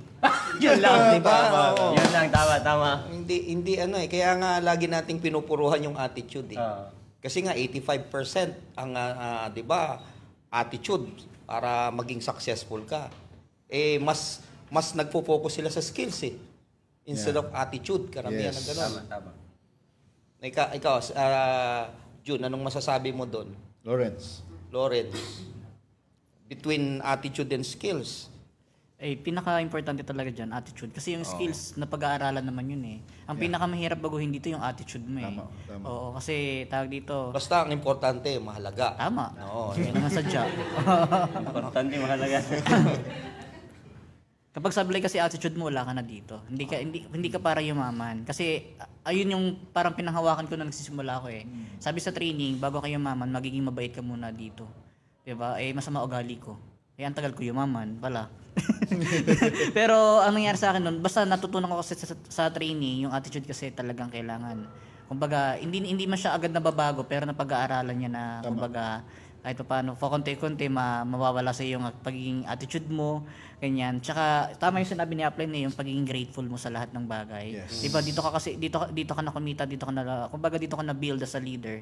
'Di ba? Tsaka kahit saan kasi natin dalhin, kung ano ka bilang ikaw, bilang leader, kung bilang isang negosyante, kahit saan ka pumunta, ganun ka pa din eh. 'Di ba? Wala yan sa kung nasa ang grupo or ano man yung pinasok mo. Tama. 'Di ba? Kasi kumbaga ang mentality ko sa ganyan, wag na lang. Sabi ko kasi kumbaga thankful ako palagi sa kung ano yung meron ako ngayon, kaya kumbaga dito lang ako. madami din kasi. Tsaka hindi ako para sa hype. Ako kasi dito mas gusto ko yung maayos talaga na wala tayo sa hyping. Oo. Kaya lang yung iba yung pagkabait nila Sobrahan. nasobrahan. Yung pagkabait nila, yun yung yun yung nanguubos ng pagkain ibang mabait Oo, dyan din ako Dyan sumama yung loob ko yung tawag nung mami ko doon sa daga, mabait, tapos ako masama. Diba? Bubwit. Bait. Hindi sa totoo yun sa yung iba. Ayan, sabi nga ni Lawrence is yung dapat mabait ka. Yung attitude actually yung dapat nating babantayan. Yeah. Kasi may nakikita ko, napakagaling mag-present, napakagaling kumausap. Kaya lang bakit hindi nagiging successful? It's because of their attitude. Tama. Yes. Away, dami. Matigas ang ulo. Minsan mas magaling pa sa upline. Daming ganun. Minsan kabago-bago lang, tuturuan ka pa di ba? Yung mga ganun. Ang sarap pagtutusok-tusokin ng mga mata eh. Oh. Ito, Sir Bong. Narinig na pakinggan na natin yung paano sila nag-struggle, paano sila nagsimula. Nakita na natin, na-witness na ng mga viewers natin yung behind the scenes. Maganda pag-usapan naman natin kung ano yung present ngayon, ano yung mga achievements nila sa negosyong to. Dahil dito sa negosyo natin, ano yung mga nakapagpabago sa buhay nyo? Ano yung mga hindi nyo inaakalang may experience nyo ngayon? Yan. Simulan natin kay Brother June. Ano ba yung naibigay ng AIM Global nung ginawa mo itong negosyong to? Yung freedom na, siyempre... Hey, nakakulong ka dati. Hindi, nakakulong sa hindi magandang buhay. Hindi magandang buhay. Totoo. Talaga. Yung tipong, di ba, pagising mo, parang wala ka nang iisipin kasi pag tingin mo sa DTC mo, puno. Wow. Ano pang iisipin mo? Parang kahit na ayaw mo ng kumita, wala kang choice, Oo, no? kikita ka talaga. Kikita talaga eh. Tapos yung anytime na bansa na pupuntahan mo, nagagawa mo. Na dati, pag-iipunan mo, iisipin mo pa. Tapos yung first time kong mag-Hong Kong, yon talagang yung mata ko nandoon sa second timer. Baka kasi mawala ako. O, paano ako makakauwi? Ang salita pa naman sa Hong Kong, hindi pala din marunong mag-English doon. Nahirapan sila. Mahirap din umintindi sa English, talo pa natin kahit tayo nakakaintindi ng konti. Sila talaga hindi. Ano mo pa, i-google mo yung salita mo, tapos ipabasa mo sa Chinese, i-translate Lalo mo sa Chinese. taxi, no? Taxi. Oo, ipapabasa mong gano'n, no? Kaya sabi ko, pag naligaw ako sa Hong Kong, paano ako makakauwi? O, yun yung ano ko, yun yung... Umabot ba sa point, sir, na ano? Umabot ba sa point na tinanong mo yung sarili mo kung talaga nananaginip ka lang? Kung totoo ba talaga itong mga na-experience? Natanong mo ba yung sarili mo na gano'n? Pag Tinatanong. nananaginip ka, tulog ka. Paano niya tatanungin yung sarili niya nun? Eh? Kasi pinapayos ko yung bahay ngayon, gumastos ako ng nasa 700. Ano lang, konti lang. Isang buwan Konti lang yun, ha? Konti, Konti lang yun. 700. Bubong lang yun yata, eh. Ano, 700. Pinol-blast ko kagad kasi November 10. Sabi ko, isang buwan lang to, tatapusin natin to. Isang buwan lang. Kaya pala nung tinawagan kita nung nakaraan, may inaayos ka sa... Na inaano ko sabi ko, tapos ito pa sir yung yung ikwento ko lang na 'di ba yung sa Deepest Y kasi nung mga 2018 kasi yung nanay tatay ko medyo siyempre Tama. senior citizen na. Tama. Yun yung masarap bakit ko talaga to sineryoso yung EC. Kasi 'di ba matanda na. Tapos nawala yung panganay namin dahil doon sa walang pera. Yung time na yon. Sabi ko, kailangan ko itong bilisan, kailangan ko itong hatawin. Kasi, siyempre, senior citizen na sila. Di ba, nag-iipon. Panganay niyo yung nawala. Yung panganay namin. Tapos yung... Nahanap na. Nahanap na. Nandun pa rin. Sa pwesto niya. Tapos nung Ilan kayo magkakapatid? 6, tapos nawala na yung panganay namin. Ikaw lang yung, dalawa lang kayong gumagawa niya. Dalawa lang kami gumagawa nito. Tapos yung bunso naman namin, kumita din, nag-i-MC rin. Kaso, nagbalik, Pero, kaya yung time ng 2018, sabay-sabay nagkasakit sila mama, papa, wala. Kumuha ako ng sariling doktor nila. Wow. Para mayroong monthly check-up. 1 year po yun. Ngayon, okay na. 2018. Nung ito naman, bago lang, latest lang. Bumalik na naman, pinapunta ko na naman namin dito. Okay, balik na ulit kasi magaling na ulit. Nasa 70 plus na sila. Yun yung nakita ko dati na sabi ko, kung hindi ako nag-AIM Global dati, hindi ako nag-decision, hindi ko to inayos, wala na sila. Tama. Kasi Maraming yung nanay makaka-relate dyan, sir. Yung nanay ko, kaparas ng sakit ng panganay namin na nawala eh. Tama. Sabi ko, nung 2018 pa lang, wala kaming pera. Biruin mo, ang laki ng laboratory, yung check-up, mga gamot. Totoo. Yun, papasok yung usapan na Kasi may mga naririnig tayo na hindi daw ganun ka-importante pera eh. Hindi, kalukuhan yun. Hindi ako naniniwala doon. Pagising mo pa lang, pag wala kang toothpaste, paano? Ang baho ng bibig mo. Almusal pa lang, kahit tuyo nga, binibili. Sa amin sa probinsya, tinatapon. Yung tuyo maliliit, tinatapon niya. Pero Yan yung thought kasi ng iba na gusto nila simpleng buhay. O paano maire-reconcile yun kung simpleng buhay, kung wala ka ng pera, di ba? Kaya, kalukuhan yung may nagsasabi nga, hindi importante yung pera. Deepest wise talaga, sir. Oo. Deepest wise talaga yun sa'yo. yung iniisip ko dati, kailangan ko itong ayusin. Kasi, siyempre, tayo, Nagkakasakit tayo, hindi Tama. po pwedeng wala. Tama, Okay, totoo. exempted Totoo. eh. At least prepared ka. Kaya kailangan mo itong hatawin, walang drama. Tama. Isa kasi nagdadrama pa, alam naman nila na bakit sila sumali dito Oo, para tsaka saan. hindi sila artista, tapos nagdadrama. Oo, tama eh. Pwede eh. Di ba kaya talagang pinursige ko talaga siya. Oo. Si ano naman? Si Lawrence. Lawrence. Ano din, yung ano kasi yung sa akin kasi hindi pa kasi laking resulta ni upline.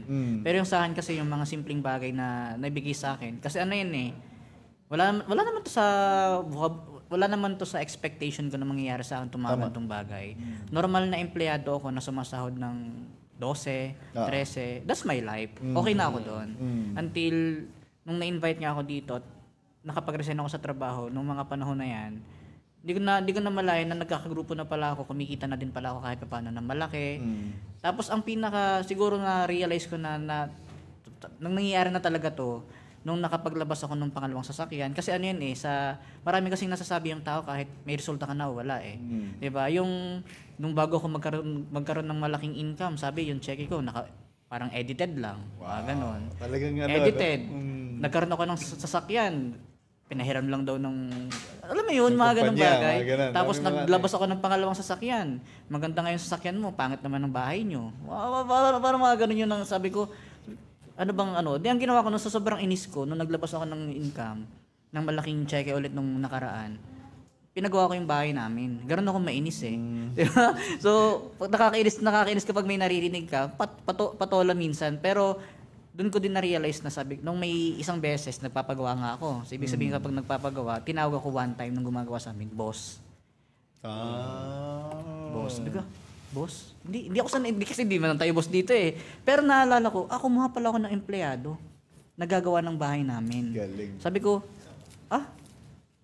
boss na pala ako. Nagpapagawa na pala ako. Tapos pag yung mga magulang ko, pag uuwi si sabi niya, darating pala si boss, yung mga ganong bagay. Tapos pag dumadating ka doon, nagpapagawa ka ng bahay, sabihin sa'yo, boss, nandiyan ka pala, kamusta, ganyan-ganyan. Yung mga ganong simpleng gestures na sabi ko, boss na pala ako. Kumbaga parang nakakatulong na rin pala ako sa tao kasi pag binigyan ko ng trabaho yung tao, papapakain ko yung family nila, ganyan. So in that way kasi sabi ko, hindi ko to nagagawa dati nung nagtatrabaho pa ako. Simple-minded kasi ako eh. Kumbaga hindi ako yung mga resulta na ganyan, hindi ako sa hype na ganun eh. Kasi kailangan ko yung sasakyan sa network ko. Diba? Ba't ko ipagyayabang yan? Tama. Diba? Kailangan ko yung ganito eh. Although nakasama sa presentation na sinasabi ko na ganito yung narinig ko, pero hindi ko siya para ipagyabang eh.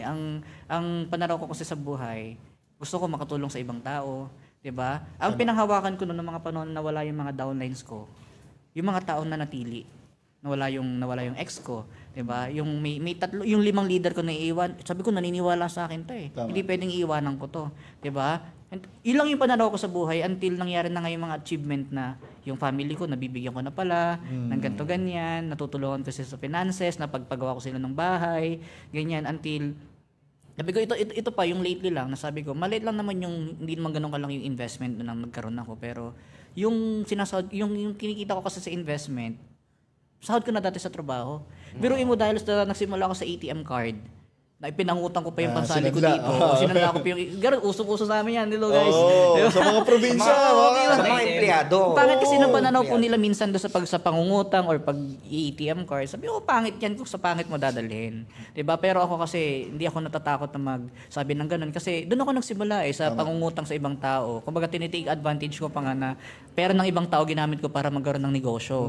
So dahil sa ATM card, na dati sumasahod ako ng kinsenas katapusan, na ang sinasahod ko 12,000. Sa ATM card na yan, ipinasali ko dito na sinakripisyo ko pa na yung gatas-gatas na, bawas-bawas talaga, sobrang hirap. Nagsisimula. Ngayon, yung monthly ko sa trabaho dati, kinikita ko dito, mag-network man ako, matulog man ako isang buwan, wala, kinikita ko na yun dito. Galing. Diba? Kaya, yung ganong bagay na, ang goal ko lang ngayon, kumbaga, matulungan ko rin yung mga tao ko na ganun mag-isip. Kumbaga, yung kotse kasi hindi, kumbaga para sa akin, kailangan yun. Yeah. Kailangan yung hindi siya pang-hype ng tao or kung ano man. Necessity. Kailangan yun eh. Kumbaga, normal ba sa tao ang may sasakyan?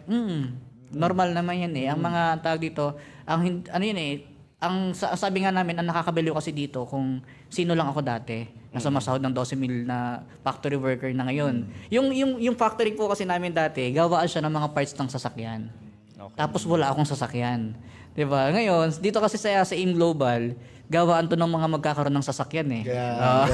Mga ganung bagay. So, I'm thankful kasi wala man ako sa resulta na sobrang daming laking yung may sports car or kung ano man. Pero yung bagay na yung family ko hindi na pagka kailangan nila madaling hindi ko dati kasi kapag may one time po kasi na hospital yung mother ko, wala akong naibigay kahit na magkano, dasal lang. Yun yung pinakamabigat yung sa kanya nga. Kaya sabi ko, kaya ako din, tsaka advance po ako mag-isip worst case scenario eh. Although bata pa namin yung mga yung family ko, yung mother, father ko, ako kasi sabi ko, ibibigay ko na sa kanila ngayon yung kaya kong ibigay kahit sa simpleng pamamaraan lang. Na, kumbaga, advance man, yung mawala man sila sa mundong to in the future, halimbawa gano'n. Hindi man negative, pero kahit pa paano wala silang masasabi. Yes. Diba, na naibigay. Tsaka, ang pinakamasarap kasi ibigay natin sa mga magulang natin yung peace of mind na kapag iniwan nila tayo dito, okay tayo. Diba? Yung hindi nila iiwan tayo dito ng, ay, hindi okay yung ganito, may problema sa pera, may problema sa pamilya, ganito, ganyan. So, ganun kasi yung pananaw ko, family-oriented. Diba? Kaya, kung kaya nating ibigay seryosohin mo to para sa family mo, deepest way nga, sabi ni upline eh. Diba? Kasi, yun lang din naman pinaguhugutan ko eh. Family ko, tsaka yung downline ko, tsaka yung isa kong anak. Diba? Kaya, yung achievement, yung ipinagpapatuloy ko ngayon laban sa network, ito naka din to para sa kanila. Tsaka pinipigilan nila ako kasi nung nag-invest ako eh. Normal kasi yun, normal ba yun na pinipigilan ka ng mga magulang? Nung sumaling ako dito, pinigilan ako. Nung mag-invest ako, pinigilan ulit ako. Ang sabi ko lang sa kanila, sa kuya ko, si kuya ko yung kausap ko nun eh, sabi ko, kung matatakot ako, sino mag-aahon sa atin? Kung natakot ako dati, hindi natin naranasan itong mga gantong klase ng gantong klase ng gantong klase ng buhay. Tsaka sabi ko, sige sabihin na natin mawala lahat sa akin. Mawala sa akin lahat-lahat. Isipin niyo na lang na-endo ako sa trabaho, nagsimula ulit ako ng panibago. Parang ganun yung pananaw ko. Pero sabi ko, hindi man ako papayag na mangyari yun. Kasi sabi ko, kung ginawa ko ito dati, nagtiwala kayo sa akin, ngayon magtiwala ulit kayo sa mga decision ko sa buhay, lahat naman na ginagawa ko para sa inyo din. Yun. Galing, no? Ang iba talaga yung impact, no? Pagka alam mo talaga yung purpose mo, ba't mo ginagawa itong negosyo mo to. Kasi kahit na gaano kahirap, walang mahirap eh. Kung alam mo talaga yung, mas lalo, ito yung alam mong may magandang direksyon eh. So, total, sabi nga, palagi natin sinasabi, ang hirap-hirap naman na ng buhay sa labas. Ang hirap naman, kahit na hindi mo ginagawa ito, mahirap pa rin naman sa labas. Tama. Eh, di doon ka na sa maghihirap ka, pero alam mo, may direction yung pupuntahan ng buhay mo, no? Pareho lang naman, mahirap yumaman, mahirap maging mahirap, magpapakahirap ka na lang. Mayaman ka na. Tama. Diba? Kasi Galing. Ito, Sir Bong, may gusto talaga itanong eh. Kasi sila, offliner na nag-online. Tayo, nagsimula talaga tayo as offliners eh. Wala pang online dati. Oo, wala pang online wala pang dati. Facebook. Kaya malalaman nyo kung anong edad namin.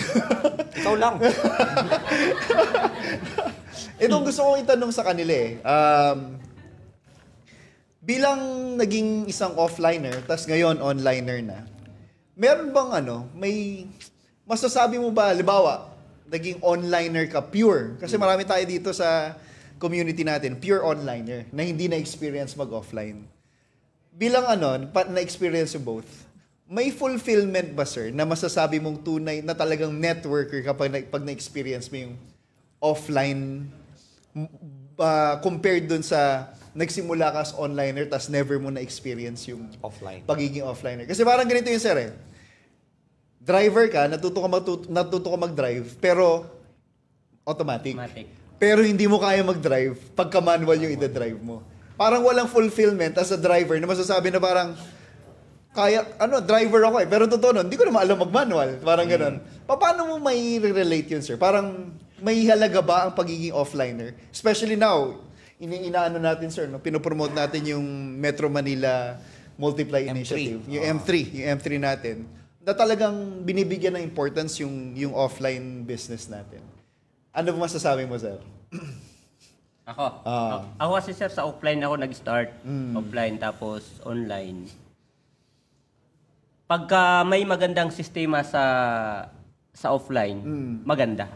Okay. Sobrang ganda yung hotspot technology na talagang halos madali lang din magpasali doon.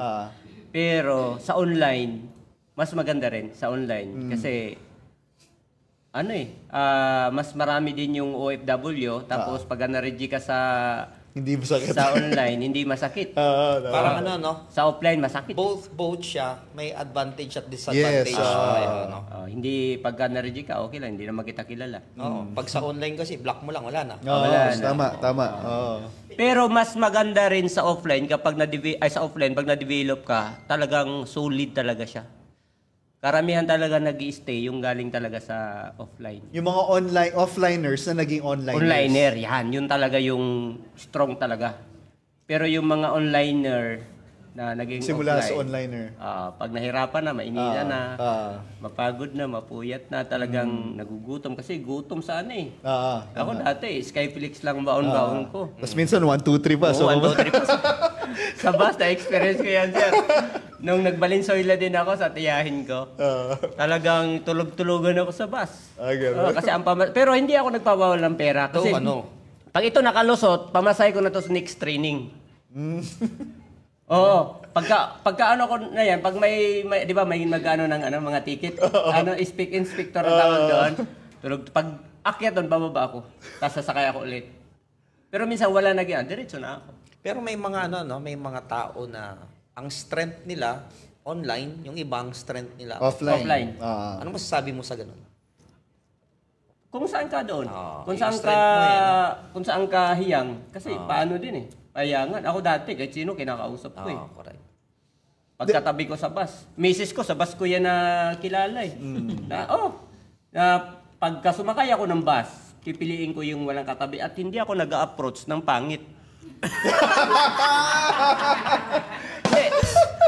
Para at least sir, pag na-reject ka, hindi masyadong masakit. Pag maganda yung approach mo, i-reject ka, okay lang, maganda siya eh. Pag i-approach mo yung pangit, tapos i-reject ka, ang sakit nun. Pangit na nga! Hindi, ibig sabihin, yung Hindi ka kami napansin. yung panahon na yon, marami nagre-reject sa'yo. Nung time, Yung yung pag nagsasakay oo, ka ng magaganda bus. eh. So pag nire-reject ka, ibig sabihin sila yung napapangitan sa'yo. Oo.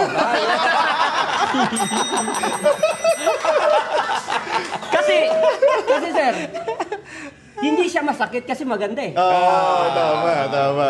Hindi masakit kasi okay lang, maganda naman siya. Yes. Accepted na. Pero pag nag-oo, ayos, maganda. mas maganda. maganda. Mas maganda. Okay, yung misis ko ngayon nanonood eh. Ayan. Na-approach ko lang yun. Parang di mo matanggap pala pag nag-reject sa'yo, pangit. Parang Hindi ako makatulog, sir. Alam mo, pag-reach pangit, na-try ko kasi. Hindi ako makatulog. Sabi lang nila yun. Ang pangit na nga, nireject pa. Pero pag maganda, okay lang. mas maganda. Maganda naman siya eh. Ay, mga viewers natin, What if mag-oo yun? Mag-oo. Hindi maganda. Okay. Pero bigyan din natin ng chance yung mga pangit. Walang pangit, lahat maganda. Walang pangit, lahat. Lahat maganda, baka mamimili ka. Huwag niyo akong gayahin. Huwag niyo akong gayahin. Pero effective siya, sir. Hindi talaga siya masakit. Ito niya. Kahit maganda mag-reach, hindi masakit. Ang maganda lang sa online, sir, yung technology talaga, na nagagamit talaga to their advantage. Napapabilis. Yun yung ano doon. Si Lawrence naman, paano mo importante ba na both dapat alam, may experience, or okay lang na offline ka lang, isa online lang? Opo, kasi ano yan eh. Siguro kung napasali ako online yung pandemic time, baka wala na rin ako dito. Kasi sa pananaw ko kasi, sa based on my observation tsaka experience, pag na-invite ka sa pandemic baby, mga ganyan yung tawag nila, or napasali ka sa online, medyo mababaw yung commitment mo sa negosyo. Tama. Kasi kumbaga hindi ka kasi sanay sa mga discouragement sa labas, yung advantages ng offline, parang kami, nung nagsisimula kami 2018, para lang maka-attend kami ng NDO, kailangan pumunta ako dito. So doon pa lang mababase mo na pagod-pagod na ako dati. Samantalang ngayon, online, although yes, malaking advantage yun na napaparod mo na yung NDO ng mga training team natin ni Sir BP, Arnel, sa YouTube. Iba pa din kapag sa personal mo siya napapanood eh. Kumbaga mas ramdam mo, doon ka mas magiging seryoso lalo. Kasi kapag dating sa online kasi, although masaya siya kasi madaling magpadami, yun nga lang, isang downfall niya. Kumbaga medyo mabilis din mawala. Mababaw yung Oo, commitment. Mababaw yung commitment kasi ano yun kagaya ko, yung mga napasali ko sa online, wala na. Pero yung mga napasali ko sa offline, nandito pa din. Tama. So doon mo makikita. Pero I'm not discouraging yung sa Online. Online, oo. Kasi Kahit naman ako. Maging Kasi clear ano sana tayo no sa mga viewers natin. maganda po yung maganda mas kaya nga yung ginawa namin ng GM yung mga ka-collaboration ko, hybrid eh. Kasi I always believe na maganda yung online. Pero hindi pwedeng walang offline. Exactly, Oo, tama. kasi doon kasi mabibuild yung kasi hindi pwedeng maging hindi ka flexible dito sa negosyo natin. Hindi pwedeng mag-stick to offline ka kasi mapag-iiwanan ka ng panahon kasi Tama. mabilis yung technology natin ngayon Yes. Correct, Diba? So ibig sabihin kung ikaw may knowledge ka pagdating sa online, magagamit mo yun para maturuan yung mga kasi kagaya ko, hindi man ako magaling magpusakal, kagaya ni Upline na namimili pa ng pangit o maganda. Di ba? hindi naman ako ganoon. Kasi ako kahit pangit o maganda, iniiwasan ko yan. Di ba? Kasi hindi ako tsaka, ganoon. yung pag ganon kay June, sa online, iba yun eh. May filter na ngayon eh. Hindi mo na masasabi kung pangit eh. Di ba? Kasi Lahat maganda. Hindi ikaw to Di ba? Pag sa online, kita mo maganda. Nung nang-meet kayo sa offline, murag wak-wak, di ba? Maragwak-wak. Tama. Kasi galing po ako dyan sa online eh. Galing ako sa offline. Sobrang ganda niya sa online kasi ang bilis. Kasi sabi ko Sobrang nga, yung bilis. 2 years ko po sa offline bago ako mag-online, kumita ako ng gantong halaga. Noong nag-online ako, nag-triple yung kinita ko eh. Kaya masasabi ko na mabilis. Yun nga lang sabi ko, mas ako kasi yung tipo ng tao na mas gusto ko na mas nakakausap ko yung tao sa personal. Tama. Kaya yun nga lang sabi ko, hindi din ako makontento na offline lang eh. Gusto ko din pag-aralan yung online. So that's the reason why kasi kami offliner kami, wala kaming alam sa sistema saan Kaya nag-open up ako in collaboration, nag-isip kami ng sistema na pwede kong pagsabayin yung dalawa. Kasi sabi ko, both nga na maganda. Maganda yung offline, maganda yung online. Kaya sa lahat ng mga distributors natin, huwag kang mag-stick to one na Pero kapag OFW ka, wala tayong choice. Oo naman. Tama, Diba? tama. Wala kang choice. Pero may paraan sa mga ganyan kasi yung mga onliners naman natin, marami silang sistema sa ganyan. Kung paano pa din sila magiging offliner in a way. Kaya kung ako bilang isa sa mga kumita na dito, naranasan ko yung offline, maganda. Naranasan ko mag-online, mas maganda. Kung paras palang maganda, ba't di natin pagsabayin, di ba? Yes, Diba? tama. So, kaya the best thing na pwede mo natin gawin is gawin nating hybrid. Hybrid. Oo, na offline, pusakal pa din, ganyan-ganyan. Gawin mo yung online, basta yung kaya mo, yung family mo, yung sa kapitbahay mo, kung ano man yung pwede magawin activity. Then, mag-set ng activity na may online pa din, ng mga trainings. Yun yung way natin para may balik natin yung pagtitiwala sa atin ng mga OFW partners natin na nagpadala ng pera sa atin, 'di ba? So kahit papaano mabigyan natin sila ng training, ba yung mga inattenda natin sa Zoom, yun ang important. Yun ang advantage ng online. Nabanggit mo yung 'di ba? Sabi mo, maganda yung online. Maganda rin yung offline. O kaya doon sa mga ginagawa to, both, tapos hindi pa nagiging successful, baka ikaw lang yung pangit. Ibig sabihin, pangit yung ugali mo. Yes, tama. No matter how good the system is, may it be offline or online, kung ikaw Sa naman kanya may pangit mali. yung sablay yung ugali mo, Ugali useless. Kahit anong gawin mo doon, kahit magbabad ka ng magbabad, it boils down to one, yung attitude mo pa rin eh. Correct. Kaya ako tinanong yun kasi marami kami na-observe eh. Yung mga kung sino yung mga na-experience yung offline tsaka online. Sila yung talaga masasabi yung pagdating sa attitude, yung commitment, yung napaka-resilient when it comes to resilience at saka yung grit. Kitang-kita mo na galing offline to before mag-online eh. Tapos yung napapansin, I'm sure si Sir Bong, yung mga nagsasalita sa mga maraming tao, can relate. During the pre-pandemic, pag kami nag-talk, alam namin kung yung nagsasalita, yung mga nanonood, onliner o offliner. Kasi grabe yung energy pag offliner. Iba yung talaga nila eh. Iba yung di ko ma-explain. Paano ma-explain yun, Sir Bong? Yung parang alam namin kaagad, ay, onliner to. Kasi parang minsan hindi sila makarelate. Usually kasi pag nagtutok ka offline, pag nakaka-relate yung audience mo, magre-react at magre-react yan ng pag onliner kasi walang reaction, nakatingin lang sa, alam mo yung nasanay lang nakatingin sa screen. Kaya kahit na offline na, nakatingin pa rin sa'yo, kala mo mga statwa lang. Ganun, di ba? Kala mo nasa-zoom pa rin. Kala mo zoom pa rin. Oo. Yung pwedeng mag-react, pwedeng hindi. Sanay kasi sila Lalo na, di ba, pag may Zoom. Di ba? Minsan ako, as trainer, di ba, naiinis ako kasi, minsan nagtitrain ako, nakasarado yung camera. Usually kami, tinitingnan namin reaction sa sinasabi mo. Minsan may napag-train ako, may isang daan Siguro mga 22 lang yung naka-open. Inis na inis ako kasi binabrowse kong ganyan habang nagsasalita, wala akong makikitang open. So sabi ko, mag-train kaya ako na isarado ko rin yung camera ko para fair tayo. Kasi wala akong makitang reaction. Kaya sabi ko, pwede bang buksan nyo? Pinagbubukas nila, papangit. Isarado nyo na lang, sabi ko. Kaya pala nag-close. May point naman pala. Hindi. Nice nating ipaliwanag na me myself, hindi ako against online. Ang take ko lang dyan is, siguro kung saan ka mas komportableng gawin. Kasi pwedeng komportable ka sa online, tapos pag offline, hirap ka. Yes. Okay lang yan, doon ka komportable. Ang maganda doon, yung komportable ka. Mahirap din kasi naipilit sa ayaw, di ba? May production. Totoo. Kung saan may production. Yun. Online ka ng online, nagbabrowse-browse ka lang din, wala kang production. Mag-offline ka na lang. Madidevelop pa yung skills mo. Pero para sa akin, kung titignan mo, sabi yung sinabi ni Lawrence, pwedeng both. Kung ayaw mo ng both, ship. Kasi malit yung boat, mas malaki yung ship, di ba?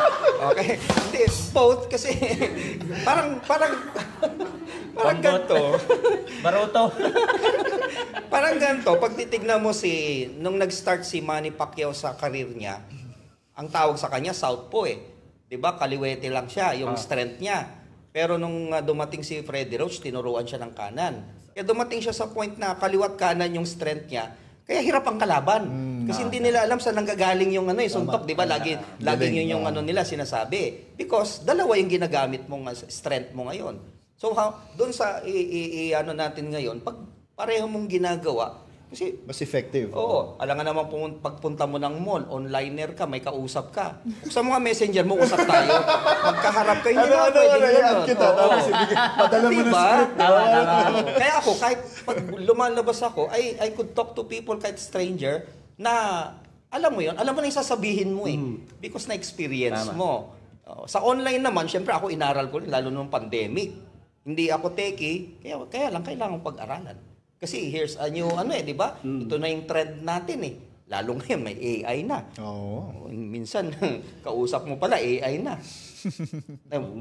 Oo. Lalo yung mga technology natin ngayon, isipin mo sa Amerika, sasakay ka ng taxi, walang driver. Meron na sa Clark. Walang driver. Mas mahirap pag sakay mo, walang taxi. Sumakay ka, di ba?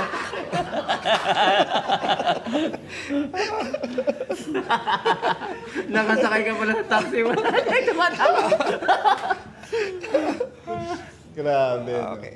Ayun, siguro pasalamatan natin yung si Sir June tsaka si Sir Marami Lawrence. pa sana tayong magagandang pag-usapan. Kaya lang limited tayo sa oras. Yes. Oo. Pero I'm sure yung mga viewers natin marami natutunan, na-inspire sa kwento ninyo. Kaya thank you so much. At saka maraming salamat mga sir sa pag-accept ng aming invitation dahil alam namin na maraming mapupulot na mga lesson yung mga viewers natin ngayon. Siguro natin sila sa message nila, last message nila. Oo. Anong masasabi nyo? Yung mga siguro advice sa mga yun sa tingin tayo doon sa camera na yun. Huwag yung nasa likod ng camera, pangit yun. Yung sa camera lang. Yan. Ano bang pwede yung simulan natin kay Sir Lawrence siguro, yung pwede nating ma-advise sa mga viewers natin. Yan. Okay, so una sa lahat, syempre gusto mo na magpasalamat sa buong management natin sa Alliance, sa Global Group of Company, sa ating mga poging hosts, sina Sir Christian and Sir Bong. Ayan, syempre sa upline ko, ayan, kay upline siya, kay upline Jason. Ayan, and syempre sa mga co-GMs ko na nagsuporta dito sa buong HUP community, Lipa, and sa sa Bulacan, sa Pampanga. Maraming salamat. Pero yun nga, siguro advice ko lang sa lahat ng mga mga viewers natin, either bago ka man or nagsisimula pa lang, ituloy mo yung business. Parang pareho lang yun. Ha? Bago at Oo nagsisimula. nga eh. Oo nga, ano ba dapat? Yung mga matatagal na, tsaka siguro doon muna sa mga nagsisimula pa lang. Sa mga nagsisimula pa lang, wala kang ibang kailangan gawin kundi ang pag-aralan mo lang mabuti yung negosyo. Kasi dito sa negosyo, lagi mong tatandaan, lamang ang may alam. Diba? Kasi dito, kahit anong pasukin mong negosyo, kapag hindi mo alam yan, malulugi or matatalo ka sa lahat ng bagay. Diba? Yun kasi yung ginawa ko nung nagsisimula ako eh. Ako bilang isang nagsimula dito sa negosyong to, nauna kong ginawa is kung paano gawin ang negosyo ng maayos. Inalam ko talaga siya mabuti.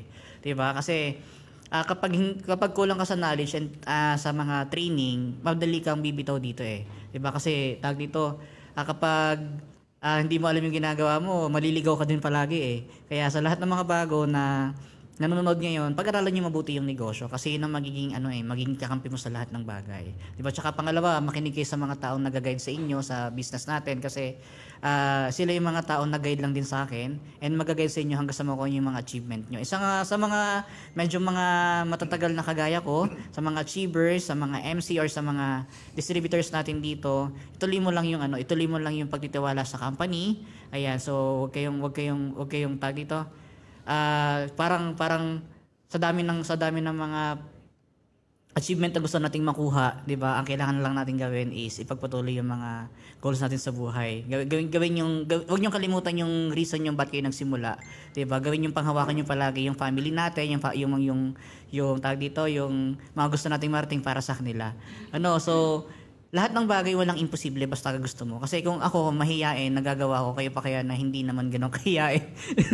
Tsaka walang imposible sa mundong to. 'Di ba? Ang kailangan mo lang tuparin yung mga pangarap mo. Magtiwala ka sa sarili mo na kayang-kaya mong gawin lahat ng bagay na meron kami. Kasi kami nga 'di ba, isang tambay at isang factory worker nagawa. Kayo pa kaya na mas alam namin na mas marunong pa kayo sa amin or mas magaling kayo sa amin. So, thank you so much po ulit. Congratulations sa mga nandito, sa mga viewers natin at sa mga sumuporta dito sa amin. Next time, sigurado kami naman na ma-inspire sa mga story niyo dito sa Alliance in Motion Global. Thank you! Yun! Thank you so much, Sir Mark Lawrence Xavier. Sir June. Okay, bago ako magbigay ng tips sa inyo, no? So, batiin ko muna ang Elite Icons, founded by Michael Celdran, saka sa lahat ng Hit Alliance ng MHI community. Thank you sa inyo. At kay Bill Manuel Bulawin, si Anthony Ibanez at si Master Erwin. At yung upline Ilin Balas. Thank you. Magbibigay ako ng tips, sir. Sige lang, sir. Yung ginagawa namin sa team, kapag gusto magtuloy-tuloy ang yaman mo, tanggalin mo yung excuses mo. Remove excuses. Tanggalin mo yan. Yan ang kailangan mong gawin. Tatanggalin mo siya para magtuloy-tuloy. Then, control your emotion. So, kasi marami kayong ma-encounter dito, iba-ibang ugali, yung mga leaders nyo, iba-ibang ugali. So, kapag hindi mo makontrol yung emotion mo, ikaw din isa sa maglagas ng grupo mo. Tama. Tapos, improve your communication. Offline man yan, online. Dapat mabilis kang mag-reply. Hindi po pwedeng magbibuild ka ng group, nag-message ngayon, kinabukasan or next week ka pa mag-reply. So, sayang lang yung cellphone mo, binta mo na lang yan. Tapos, be on time. Kapag ka may mga meetings, gather sa team, parang ganito, dapat ahead ka lagi, hindi ka na-late. Kasi bakit mayaman ang Japan, sobrang yaman ang Japan, pag sinabing ganitong oras, mag-i-start yan sila ng ganitong oras. Walang late, walang advance, walang be on time lagi. Kasi kapag lagi kang late, kapag nagpa-meeting ka, mayroon kang training, masisira ang grupo mo, ang i-build mong grupo.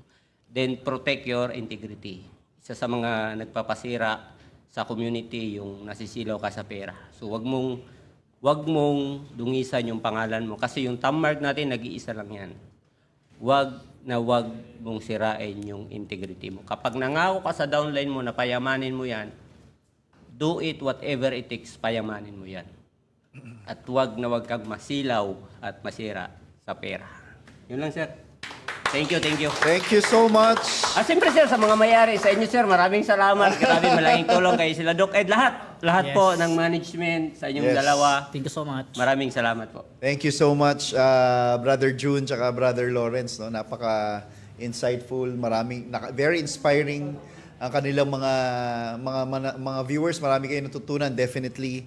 And yun naman talaga yung purpose kung bakit tayo may ganitong klaseng podcast. Kasi napaka-importante ng especially mga OFWs natin na hindi makapunta sa opisina.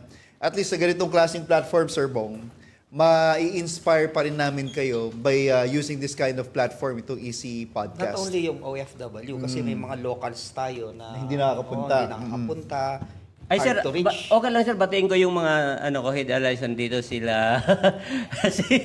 si Mario Moldes ng dito sa Manila naka-base, saka si Yes. Archel, saka si Yan. pangalan na kalimutan yung mga yung technical department namin, si Sir ano pangalan mo? JC, si JC. Okay.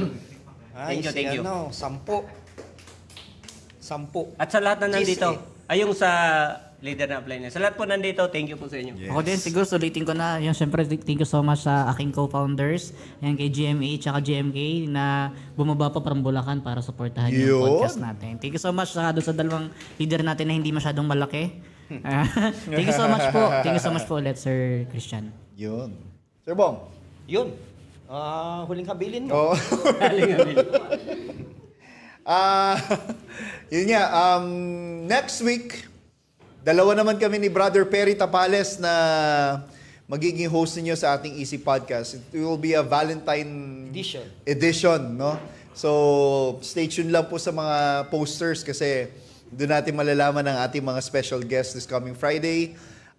Like I said, itong platform na to, maraming may tutulong to, especially sa mga hindi makapunta, katulad ng sinabi ni Sir Bong, na hindi makapunta sa opisina. At least, sa ganitong klaseng platform, ma-inspire pa rin namin kayo, marami pa rin kayo matututunan, and hopefully, mas matangkilikin pa po na mas maraming tao, maraming leaders itong ating Easy Podcast sa mga susunod na mga segments natin. Sir Bong. Yun, napag-usapan natin kanina regarding the online-offline. Tanggalin natin yung mga, iba kasi parang negative yung dating na hindi tayo naniniwala sa online. Kaya nga meron tayong podcast, this is online. Yes. Kasi naniniwala rin kami sa power of online. Yes. Yan. Kaya sabi namin, both skills ay magagamit. Kaya Sir Bong, kaya 'di ba nung sinimula namin ng Easy Podcast, talagang pure online 'to eh. Pero ngayon, para mas lalo namin bigyan ng emphasis na importante both online and offline. Meron din kami mga offline viewers dito. Yes. Yeah. So, Yung sa mga hindi nakakaalam, kasi pwede naman kayong dumalo rito. Every Friday. Every Friday, pwede kayong manood ng live as part of our audience. Yes. Yan, hindi lang mapapanood dito sa online, pero pwede ka rin manood offline. yes, tama. Yan. At dapat may question and answer tayo, kaya lang kung papayag si Direk hanggang alas 12 tayo, so hindi. Siguro marami na rin silang natutunan Yes, sa tama. ating edition ngayon. Anyways, maraming salamat. Ito po bago tayo magpaalam ng tuluyan at bago ako pumanaw, ito yung huling habilin ko. Kasabihan, hindi nawawala yan. Ano ba yung kasabihan? Ito yung kasabihan ko, networking involves action. And without action, it's not working. Yun po. Sa networking kasi, hindi lang laging aral, hindi lang laging training, kailangan you put it into action. Yan, hindi ka naman artista para magdrama, kailangan mo mag-action para makuha mo yung mga pangarap mo. Yes. Ayan. With that, maraming salamat sa inyong lahat. Local viewers natin, international, Middle East, Europe, Africa, saan man kayong dako ng mundo naroroon. Nandyan man kayo sa Mercury, sa Venus, sa Earth, Sa Saturn, sa Mars. saan man kayong dako, nakahiga, nakaupo, natutulog. Maraming salamat sa inyong pag-antabay, pagpanonood, at pakikinig sa ating edisyon ng podcast, Easy Podcast ngayong araw na to. Okay, maraming salamat. With my partner, Christian Enrile. Okay, saying good morning and God bless you all. Bye everyone!